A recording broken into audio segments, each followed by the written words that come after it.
Beliau ini kenapa mempunyai sakit kanker payudara? Menurut kita itu karena fisikisnya sering marah kepada suaminya. Sehingga dari marah tadi itulah menimbulkan gangguan gaib, masuknya gangguan jin saka. Oke, kita masuk ke substansi. Siap.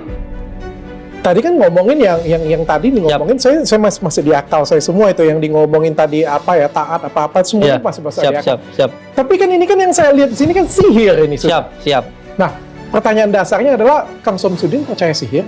Ini begini, kalau kita orang belum Islam, saya ngomong bisa ya, baru percaya nggak dengan namanya sihir? Ini dulu tadi jelaskan yang pertama. Tadi panjenengan mengatakan ini kan tadi masalah sihir, kalau ini kan tadi karena tidak taat. Jadi penyakit non medis ada 3. Yang pertama ain, yang kedua ketempelan, yang ketiga baru karena sihir. Nah, sihir sendiri ini tadi yang ketiga sihir ya? Yang ketiga itu apa ya sebelum itu tadi? Belum ada. Tadi itu baru penyebabnya. Kalau ain itu karena pujian, kalau ketempelan itu karena 4 hal. Karena tempat, nasab, tidak taat, maksiat. Yang ketiga karena sihir. Nah, kalau penyakitnya sendiri itu ada 3. Ain, ketempelan, sihir. Oke, sihir itu yang kayak gimana?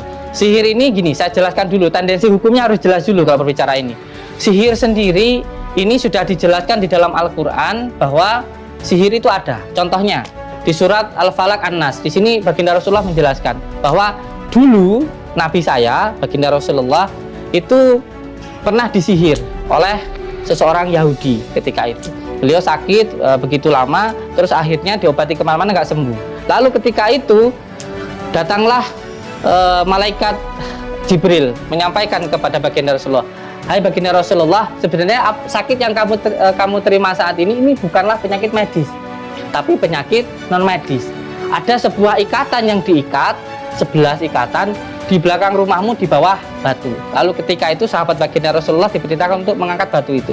Ketika diangkat ternyata benar, di bawahnya itu ada sebuah ikatan. Kalau kita bilang bahasa Arabnya itu bugul, ikatan, ikatan. Nah, ikatan itu ada 11. Ketika 11 ikatan itu, ketika itu sahabat-sahabat baginda Rasulullah melepaskan nggak ada yang bisa, termasuk Sayyidina Abu Bakar. Lalu ketika itu malaikat Jibril menyampaikan ini loh, dilepaskan dengan menggunakan surat Al-Falaq An-Nas. Makanya surat Al-Falaq An-Nas itu ada 11 ayat karena ikatannya ada 11. Satu ayat dibaca, satu ikatan itu lepas. Nah, ini ada di dalam agama saya. Ada di dalam kitab suci saya begitu. Ini masalah tentang keyakinan tentunya. Tapi kalau di dalam semua kitab suci, ya sihir atau mukjizat itu semuanya pasti ada. Ya, pasti ada. Semua, jangankan di Al-Quran, di kitab suci saya. Terus kenapa nggak percaya? Saya tanya. Saya gini, ini yang beda yang melakukan. Iya. Kalau yang melakukan di kitab suci, itu kan tentu orang suci atau nabi atau misalnya Tuhan lah, yang kita Tuhankan. Tentu kalau di zaman sekarang ini kan Kang Samsudin itu sebagai siapa nih? Sebagai manusia orang biasa. Nah, pertanyaan saya ini adalah apakah memang Kang Samsudin ini bisa ilmu sihir? Ini berbeda lagi tendensi hukumnya kalau bisa seperti ini. Kalau yang ada di para nabi itu disebut dengan mukjizat. Kalau di para wali-wali Allah itu disebut dengan karomah. Kalau di tempat orang-orang biasa seperti kita ini, saya biasa ini disebut dengan maunah. Maunah itu diberikan kepada orang yang istiqomah. Kalau kita berbicara tentang istiqomah atau maunah itu siapapun bisa di situ. Tapi intinya di sini yang ingin saya sampaikan ke panjenengan bahwa intinya panjenengan percaya dengan sihir. Saya percaya dengan mukjizat. Saya tidak percaya dengan yang namanya magic sih. Tapi sihir percaya? Saya nggak bisa ngomong saya nggak percaya. Karena ini kan kita ngomongnya kepercayaan agama ya. Saya juga nggak mau protes ke sana. Nanti viral. Tapi sihir percaya? Aduh, saya nggak percaya. Sihir tidak percaya? Di dalam agama panjenengan ada yang menyatakan tentang sihir atau tidak? Ada, tapi sejujurnya saya tidak percaya. Ya, apalagi yang kayak misalnya santet, pelet dan lain sebagainya. Mungkin tadi kan bilang istiqomah. Berarti Kang Samsudin ngerasa Kang Samsudin istiqomah? Tidak begitu. Jadi sesuatu hal yang diberikan Tuhan kepada kita itu sesuai dengan kehendak Tuhan itu sendiri. Saya tidak pernah menyatakan bahwa saya itu sakti loh. Saya malah sering menyatakan kalau saya itu nggak bisa apa-apa. Kalau nggak sakti kayak gini. Berarti Kang Samsudin mampu? Tidak. Kalau nggak mampu, kenapa bisa melakukan hal-hal seperti itu? Contoh, kita sehat karena disehatkan oleh Allah. Kita ada karena diadakan oleh Allah. Kita kuat karena dikuatkan Allah. Kita bisa melihat ini pun kalau dari segi agama karena dilihatkan oleh Allah. Ketika kita bisa melakukan sesuatu itu bukan atas dasar kemampuan kita, tapi Allah yang maha mampu. Nggak bisa kayak gitu. Nggak bisa kayak gitu. Sorry, saya nggak sependapat.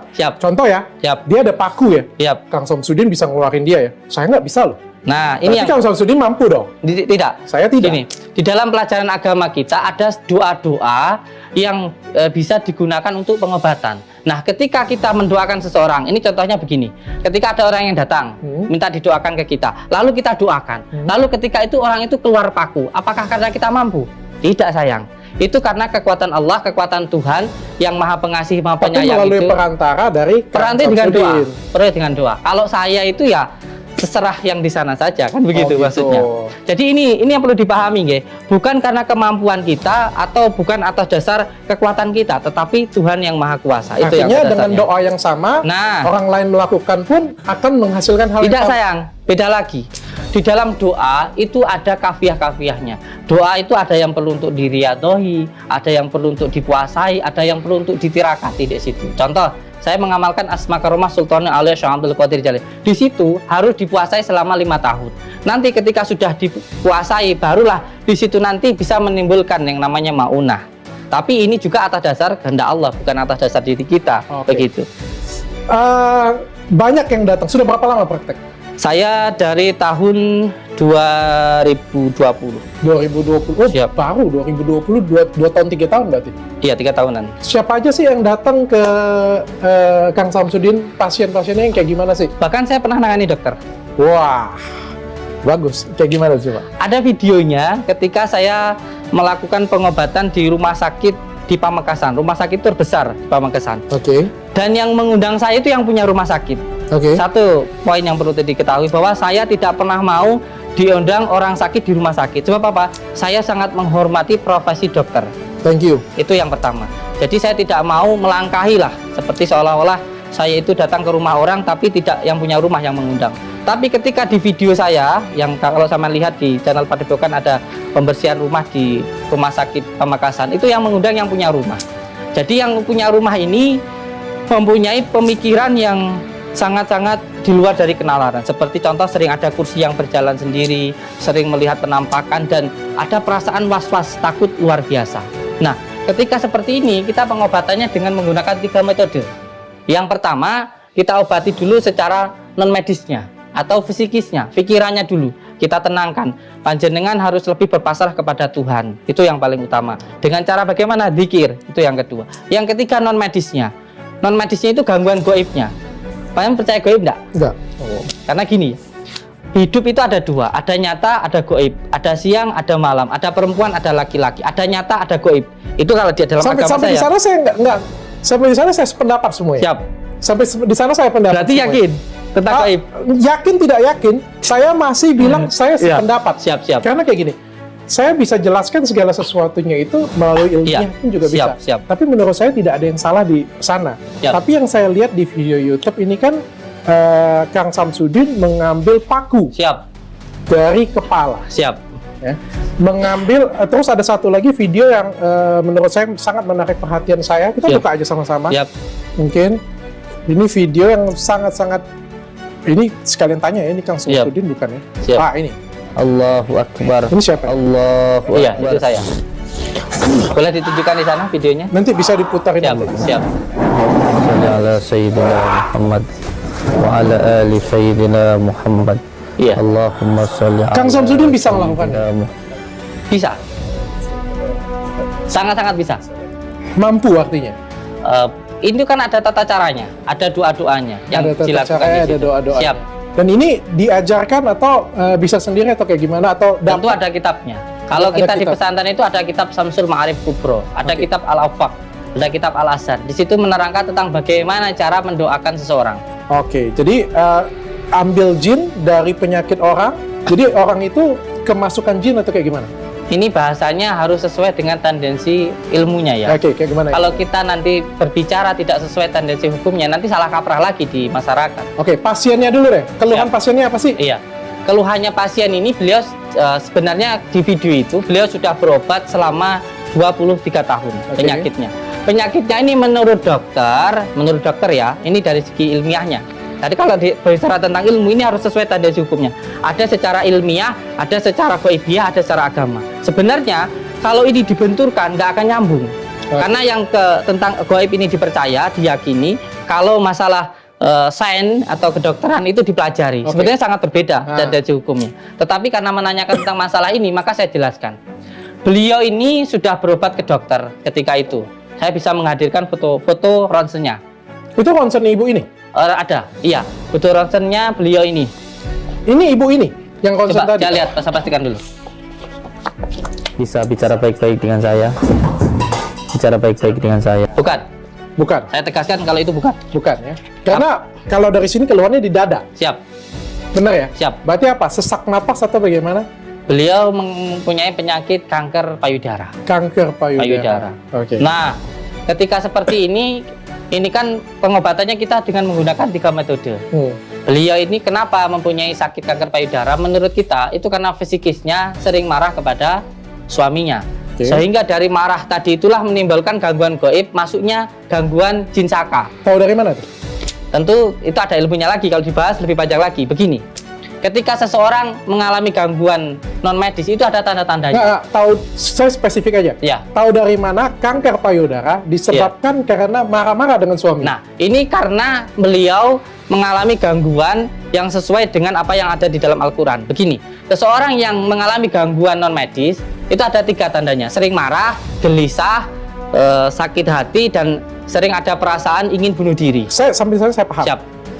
Apa yang disebutkan tadi dapat menyebabkan penyakit. Nah, itu. Pertanyaan saya adalah dari mana Kang Samsudin tahu bahwa dia marah-marah dengan suami, terus menjadi kanker? Siap. Sedangkan seorang dokter aja, kita nggak bisa vonis loh. Siap. Penyebab kanker, kalau ditanya dengan saya, pasien tersebut datang dengan saya, apa penyebab kanker? Saya nggak tahu. Iya. Bisa jadi rokok, bisa jadi alkohol, bisa jadi jadi. Siap. Tapi Kang Samsudin tadi kan langsung bilang, karena marah-marah dengan suami ya. Nah, dan abis itu kan harus dijelasin nih. Tahu dari mana? Setelah itu lompat lagi, jin saka. Siap. Ya kan? Siap. Dasarnya dari mana nih? Dari diagnosis, tanda-tandanya tadi. Jadi seseorang itu mengalami suatu penyakit, tentu kita harus diagnosis dulu tanda-tandanya. Jadi tanda-tandanya bukan dari tanda-tandanya yang beliau sampaikan kepada saya. Jadi kenapa panjenengan sakit seperti ini? Dari awalnya sering marah-marah. Dari sering marah-marah menyebabkan jengkel. Dari jengkel akhirnya menimbulkan gangguan jin masuk ke dalam tubuh. Tapi kan belum pasti. Ya itu makanya diagnosa tadi. Tapi kan banyak yang marah-marah juga dengan suaminya nggak jadi kanker. Tapi kan nggak punya penyakit kanker. Nah iya, makanya kalau punya penyakit kanker berarti kita lihat dari diagnosisnya karena itu. Berarti kalau sering marah-marah dengan suami dapat menyebabkan kanker. Iya. Itu dari segi ilmu hikmahnya ya. Saya akan baca dulu ya. Karena ini dari segi ilmu hikmahnya. Terus apa hubungannya dengan jin saka? Iya, begini. Sesuatu non medis bisa masuk ke dalam diri kita itu tidak dengan kita lagi nyantai, ketawa-ketawa, bahagia, terus tiba-tiba orang itu kerasukan atau mempunyai penyakit gangguan saka tadi, tidak. Tapi ada sebab-sebabnya. Contoh, pikirannya yang selalu marah tadi, tidak ikhlas dengan apa yang diberikan Allah kepada dirinya, dia tidak terima dengan apa yang ada di dalam kehidupannya. Ini menimbulkan beban psikis, akhirnya masuklah gangguan non medis ke dalam dirinya. Dalam berupa jin? Iya. Jin itu ada? Ada. Alladzi yuwaswisu fi sudurin nasi minal jinnati wan nas. Allah tidak menciptakan jin dan manusia kecuali untuk beribadah kepada Allah. Jalan masuknya yuwaswisu fi sudurin nasi minal jin waswas. Ini di dalam agama saya. Makanya ketika berbicara seperti ini harus sesuai dengan tendensi ilmunya. Itu yang harus saya nggak mau bantah. Kalau saya sudah ada di agama, saya nggak mau bantah. Cuma Kang Samsudin kan pindahkan. Siap. Benar itu ya? Settingan nggak? Kalau saya jujur, saya siap untuk menghadirkan orangnya. Untuk khusus pengobatan ini tidak ada settingannya. Tapi kan itu karyawan sampean. Mana? Yang mana? Yang tadi. Yang diobati bukan, sayang. Yang diobati memang bukan. Bukan, itu orang datang. Siap. Yang diobati memang bukan. Siap. Tapi yang dimasukin jin berikutnya kan adalah karyawan. Tidak semuanya, sayang. Zaman hanya mengambil satu video. Di situ ada 2000 ini kan video. Bertanya. Oh, siap. Saya bukan menuduh. Iya, siap. Saya itu bertanya. Siap. Wajar dong kalau saya awam kan saya bilang, jangan-jangan suruhan aja kayak gitu. Tapi ketika melihat suatu permasalahan harus secara kafah, sayang. Tidak bisa hanya sepotong. Makanya saya bertanya. Siap. Kan bisa jadi saya bilang kan bisa jadi itu saya bisa dong, bisa siap, kayak gitu. Mantap. Wajar dong kalau misalnya nonton kayak gitu punya. Siap, mantap. Pertanyaannya settingan atau enggak? Saya jawab tidak.